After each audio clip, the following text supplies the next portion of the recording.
Ashe, Ashe, Ashe, I say, to you all my melanin brothers and sisters, the world over. Yes, it is I, the Mystic Philosopher, and welcome to another of my podcast / lecture and blog post, themysticp.com. It's another perspective with I, the Mystic Philosopher. And yes, my melanin people, it is high time for reasoning. The title of this podcast and blog post is Why is there something instead of nothing? Another perspective from I, the Mystic Philosopher. And of course, it is part of my presentation series called Redemption from the Curse of the Black Spell. And for all those of you, my listeners, that have watched, listened, and read any of my previous videos and blog posts in the series Redemption from the Curse of the Black Spell, you too will no doubt shortly hear and see and agree that this is another of my thought-provoking presentations that is intended on provoking you, my fellow highly melaninated brothers and sisters, to think and reason, and may I say outside of the box. Why is there something instead of nothing? First, let me remind you that from my perspective, the word why, or the question why, is one of the most powerful, if not the most powerful, intellectually challenging and thought-provoking questions in the universe. Functions and examples of the power of why. We have what I call the initiative why.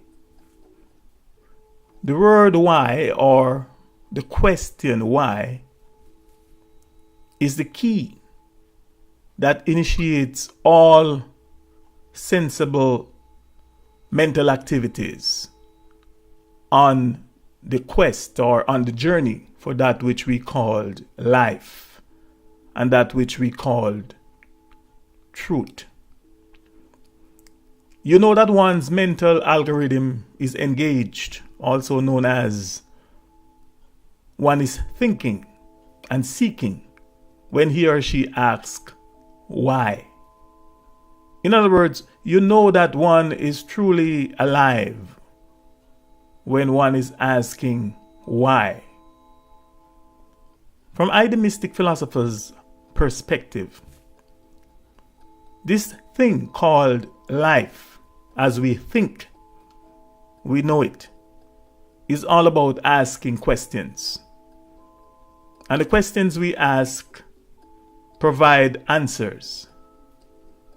Provide us answers. And the answers they provide only ask more questions in the everlasting quest, the unending quest for knowledge of the truth.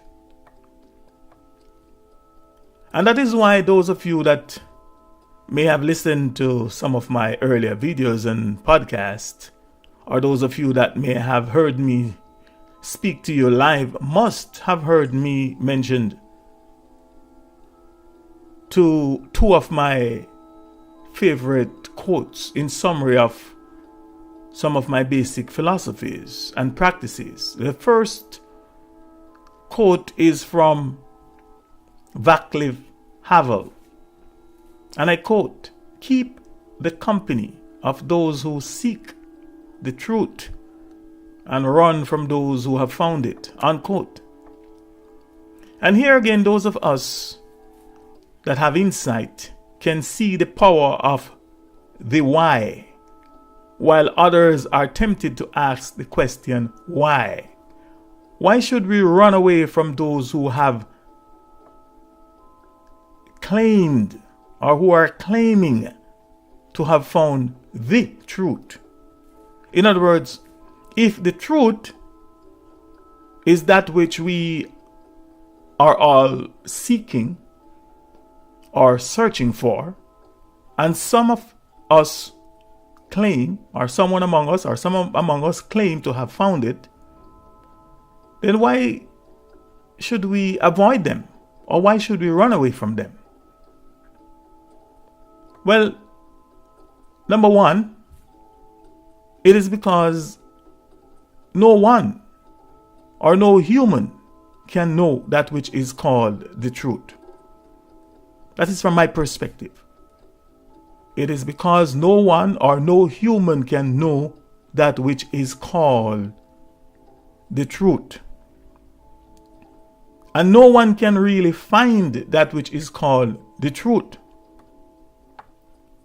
For if this thing called life as we think we know it is all about is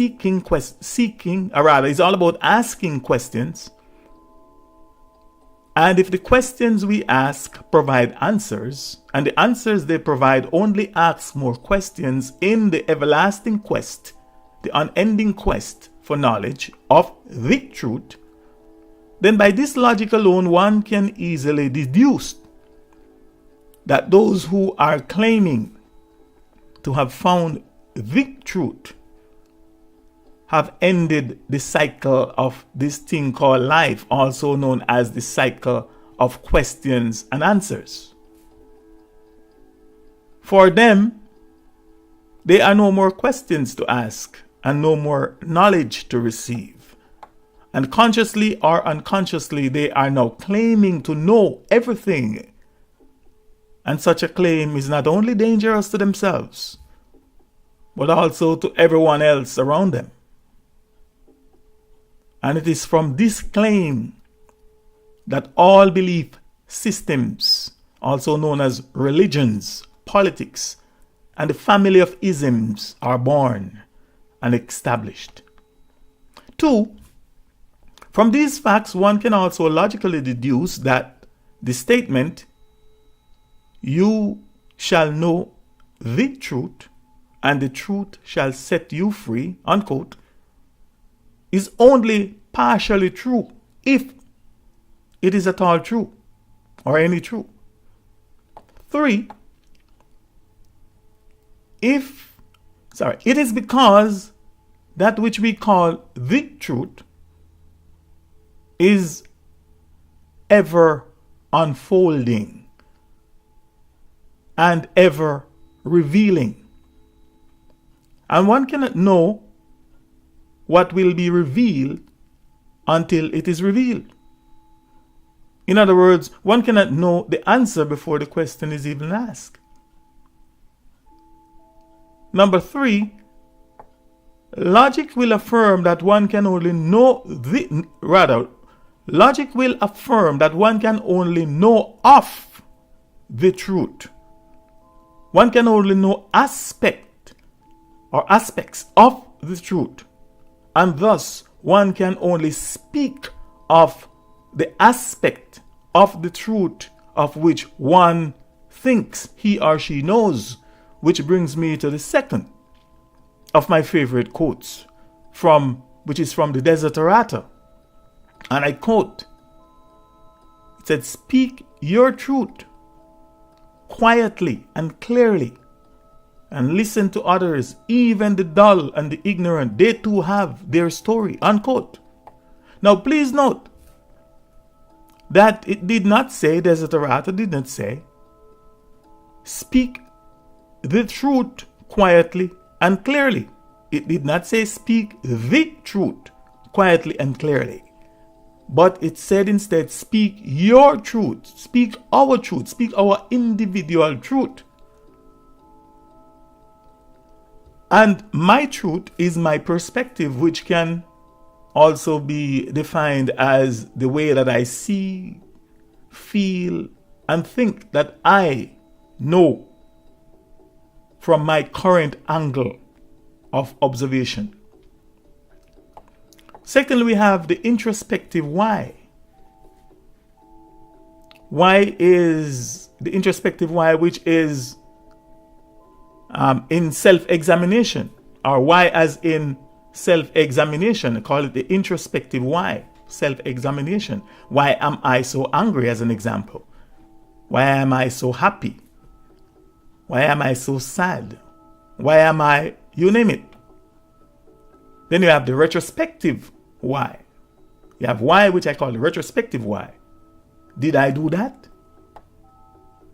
Why am I not getting the results I am expecting? Or that the results, why am I not getting the results that I deserve? Then we have, why is there so much crime and violence in the world? Why are people killing each other? Why are so much unnecessary blood being shed? Why are people so greedy? You name it.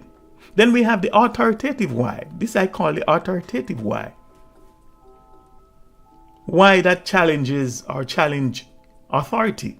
Example, why did you pull me over? The cop stopped you. You're going about your business and the cop pull you over. And if you ask the cop, why did you pull me over? It's as if you're challenging his or her authority. They get bringled. Why do I have to go to work? Affirmative why. Rather, authoritative why. Why do I have to go to school? Why do I have to listen to you? There's an old saying that the oppressor always says to the slave or the enslaved, or the philosophy of the oppressor is that the enslaved should not ask the question why. It said, yours is not to ask why, yours is to do or die.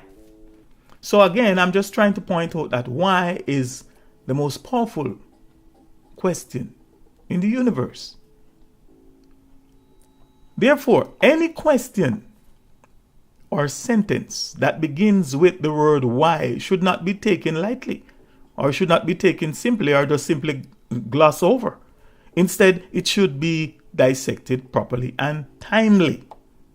So, let us have an understanding of what the word no means. No, from my perspective, means the opposite of the word yes. Just like the word negative is the opposite of the word positive, and darkness is the opposite of the word light, etc., etc. Logically thinking or speaking, you cannot have no without yes. Just like we cannot have negative without positive, or darkness without light. We cannot have cause without effect, etc. They are part and parcel of the same one thing. Among the 7 Hermetic principles that are spoken by the ancient mystic philosophers and sages, that are recorded in the Kabbalion by the 3 initiates, is principle number 4, known as the principle of polarity. And it states, and I quote, everything is dual, everything has poles, everything has its pair of opposites. Like and unlike are the same. Opposites are identical in nature, but different in degree. Extremes meet. All truths are but half-truths. All paradoxes may be reconciled. Unquote. Now, please let me hastily point out that everything is not thing. Everything is not thing. For we may know everything except thing. The word every is only hereby used to modify and qualify things within thing. The source of all sources. To give you a practical example, picture a coin with 2 sides, heads and tails. one side is the opposite of the other, but it is the same coin. The real thing in this case that is being spoken of is the coin. Yes and no are just descriptive characteristics of the thing. Secondly, thing is.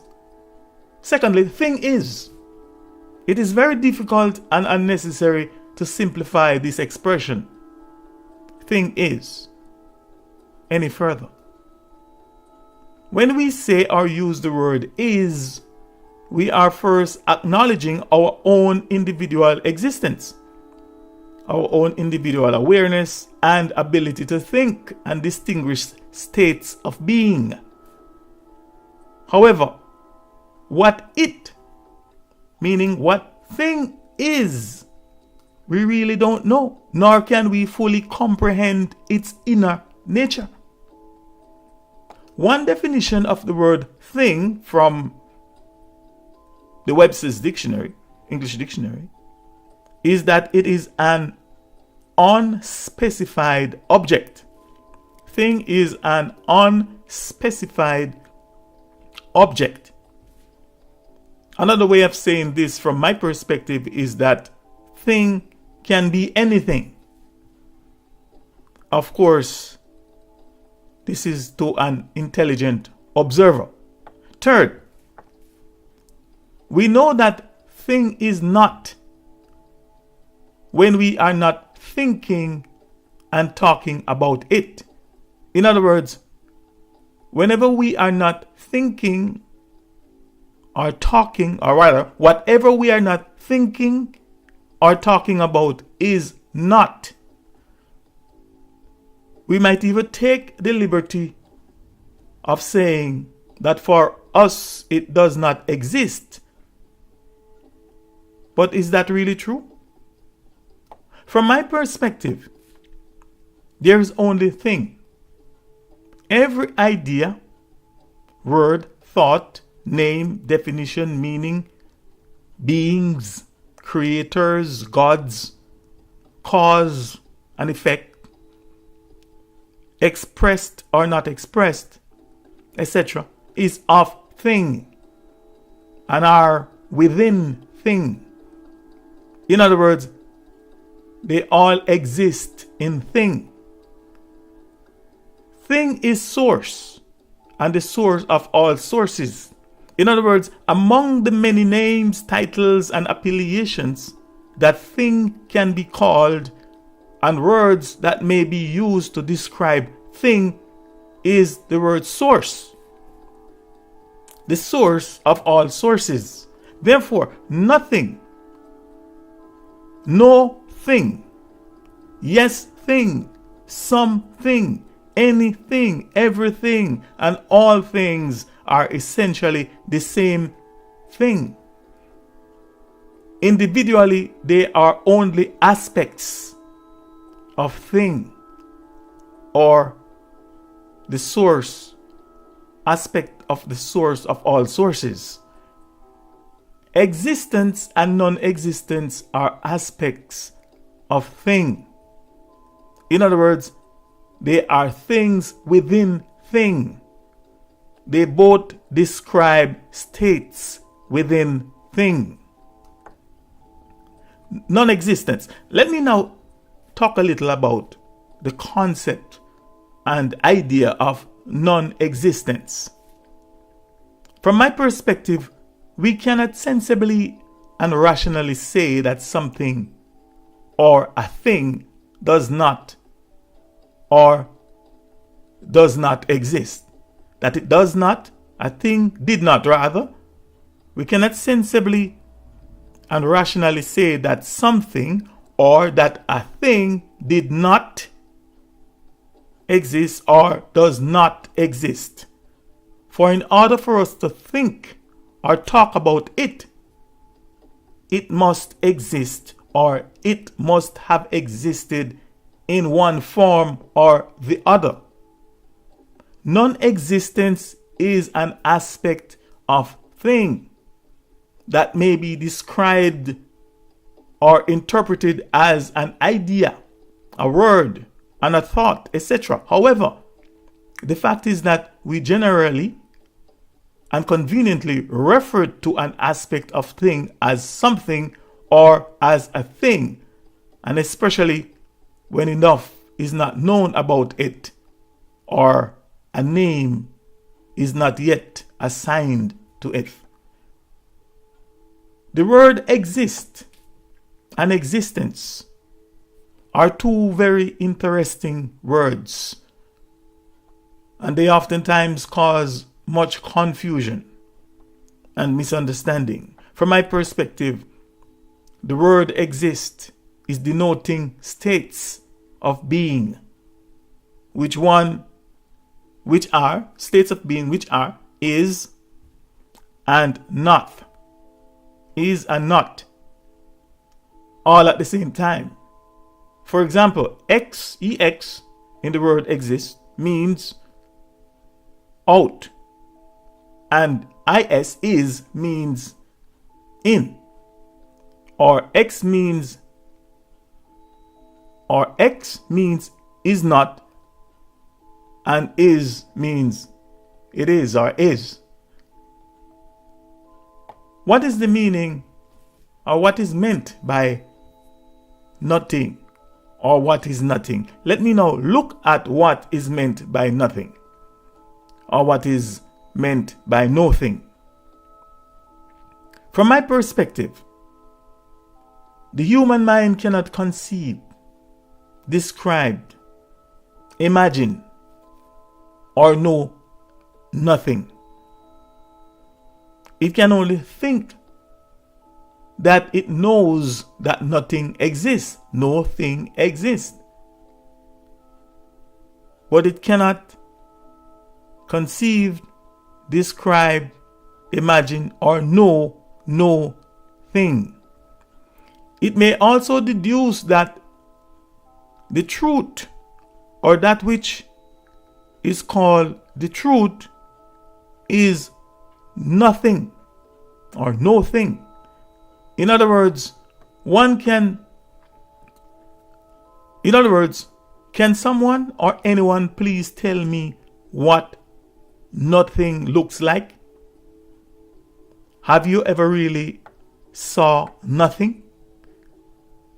Have you ever really imagined nothing? From my perspective, nothing is a single word that best describes an aspect of thing that either appear or disappear from the senses, or that the physical senses are unable to make meaningful sense of. It definitely does not mean that the aspect of thing does not exist. Example, an observer saw a ship disappeared over the horizon, and out of his or her view does not mean that the ship did not exist. It does not mean that the ship does not exist, or that it did not exist, or even that it ceases to exist, etc. I must also remind my readers and listeners that these are just my perspective, because I'm also aware that if the laws of physics break down at what is known as the quantum or the subatomic level, then it is also possible that our logic and reasoning may break down and become nonsensical on another plane or in another dimension. Finally, on nothing. If the universe as we think we know it was made, or if it came from nothing, no thing, then logically we must conclude that the nature of the universe is essentially nothing, and that at the core of the universe and existence, or that which we call existence, I might add, is nothing.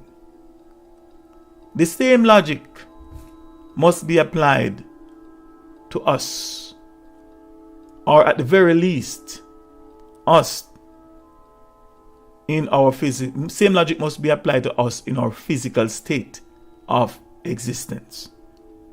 Meaning, by our very nature, we are nothing. The fact is that a thing cannot be greater or lesser than the substance from which it originated. Thanks for your time spent listening and watching or reading my perspectives on why there is something instead of nothing. And your comments, questions, and feedback are encouraged. For more thought-provoking insights and perspectives, many other topics, I hereby invite you to please check out the rest of my uploaded videos, podcast, and blog post at www.themysticp.com, themysticp.com, and also on my YouTube channel called The Right Number. That is youtube.com/therightnumber. I am the Mystic Philosopher. Ashe, Ashe, Ashe.